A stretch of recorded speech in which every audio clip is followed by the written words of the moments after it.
गुरु प्यारी सात संगत जी, राधा स्वामी जी। स्वागत है आप सबका एक और नई वीडियो में। संगत जी, आज की ये साखी एक ऐसे अभ्यासी संगी की है जिसे उसके पिछले जन्म में ही नामदान मिल गया था और उसकी भजन बंदगी भी इतनी थी कि उसका पिछले जन्म में ही पार उतारा हो गया था। लेकिन उसके अंदर सतगुरु के दर्शनों की इतनी तड़प थी कि जब उसकी मृत्यु हुई तो उसकी ये इच्छा अधूरी रह गई, जिसके कारण उसे दोबारा जन्म लेना पड़ा ताकि वे अपने सतगुरु के दर्शन कर सके। ऐसा बहुत से अभ्यासियों के साथ होता है जिन्होंने नाम की कमाई की होती है और उन्होंने अपना आना जाना भी खत्म किया होता है, लेकिन अगर मृत्यु के समय उनके मन में कोई इच्छा रह जाती है जिसे वे पूरा करना चाहते हैं, तो उनका दोबारा से जन्म होता है ताकि वे अपनी इस इच्छा को पूरा कर सके।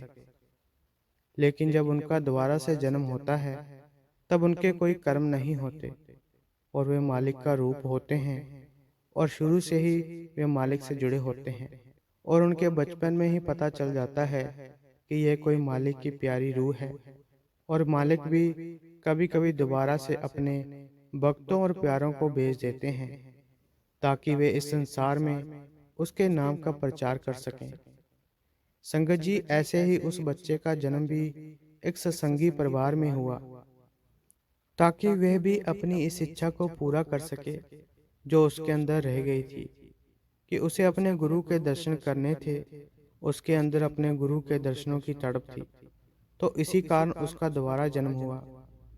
जब उस बच्चे का जन्म हुआ तब उस कमरे में एक अलग ही प्रकार की रोशनी हुई। उस परिवार के जो बुजुर्ग थे वे भी नाम की कमाई करते थे और जब उन्होंने देखा कि ऐसा हुआ है तब उन्हें तो पता चल ही गया था कि कोई कमाई वाला जीव आया है। यह मालिक का प्यारा है जिसने हमारे घर जन्म लिया है। यह सुनकर सभी बहुत खुश थे। जब उस बच्चे का जन्म हुआ तब उसके दोनों हाथ जुड़े हुए थे और वो रोया भी नहीं और उसने 4 दिन तक कुछ नहीं पिया। यह बच्चा बिल्कुल ही अलग था।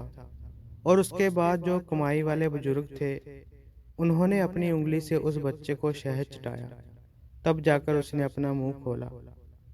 उस बच्चे का जन्म केवल इसीलिए हुआ था कि वे अपने गुरु के दर्शन कर सके। जो उसकी इच्छा अधूरी रह गई थी वे उसे पूरा कर सके। लेकिन ये बात उस परिवार को नहीं पता थी। उस बच्चे की जो माँ थी वे भी कमाई वाली थी।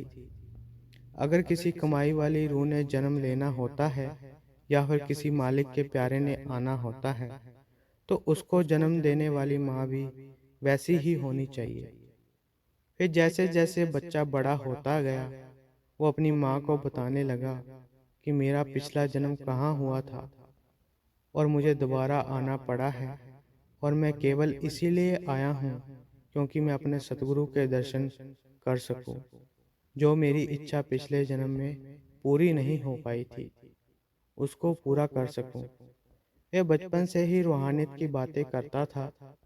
उसके घर वालों को भी समझ में नहीं आता था कि इतनी सी उम्र में यह बच्चा परमार्थ और रूहानियत से जुड़ी बातें कैसे जानता है।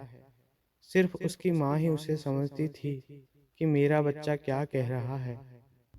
और वह लड़का अपनी माँ से बहुत प्यार करता था और अक्सर अपनी बातें अपनी माँ से करता रहता था। एक दिन उसने अपनी माँ को बताया था कि जब मेरी ये इच्छा पूरी हो जाएगी मैं यहाँ से चला जाऊँगा। और जब ये बात उसने अपनी माँ को कही उसकी माँ रोने लगी और उसने अपने बच्चे को गले लगा लिया। उसे गले लगाकर वह घंटों तक रोती रही। वह परिवार अक्सर सत्संग पर जाया करता था और वह लड़का भी उनके साथ सत्संग में जाया करता था और वे पूरा परिवार सतगुरु के दर्शन करते थे।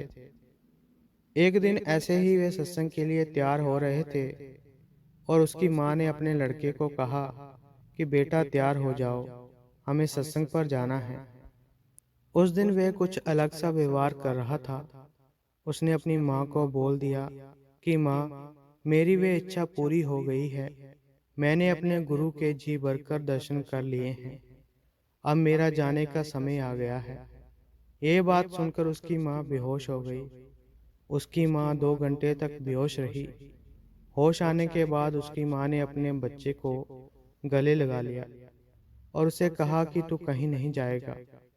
तब उस बच्चे ने अपनी माँ को कहा, नहीं माँ, सतगुरु का हुक्म हो गया है कि अब तेरी इच्छा पूरी हो गई है, अब तुझे वापस जाना होगा। और सतगुरु ने मुझे समय भी दे दिया है और मेरे जाने का समय हो गया है। अब मैं चाहकर भी यहाँ नहीं रुक सकता। ये बातें सुनकर उसकी माँ रोने लग गई। उसने 15 मिनट पहले अपनी माँ की तरफ प्यार से देखा, फिर अपने बिस्तर पर बैठ गया और अंतर्ध्यान हो गया। लड़के के चेहरे पर एक अजीब सी मुस्कान थी, जैसे कि सतगुरु बड़े ही प्यार से उसे लेकर गए हैं। तो संगत जी, ये थी आज की साखी। अगर आपको ये साखी अच्छी लगी तो लाइक, शेयर और कमेंट करें और चैनल को भी सब्सक्राइब जरूर करें जी। राधा स्वामी जी।